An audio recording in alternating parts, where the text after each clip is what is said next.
Hi everyone, I just wanted to remind you what it needs to look like when you comment on the daily questions that I've been posting to Google Classroom. So the first thing you're going to need to do is actually click into a question, and I'll click into today's question. This question asks us, what do you think this image is saying? How does it relate to or comment on society or current events? And can you relate to it personally? What is your opinion of its message?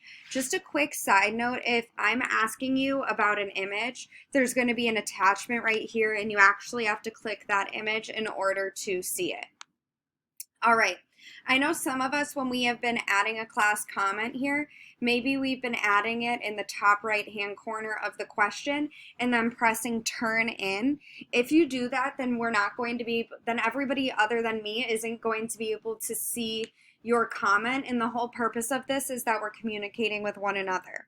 So in order to comment, you're going to need to scroll all the way down to the bottom of the page where it says add class comment. And then you are going to need to add your comment. So I've quickly typed out. I also agree that it is saying that we should help and support one another, especially when we are going through a tough time.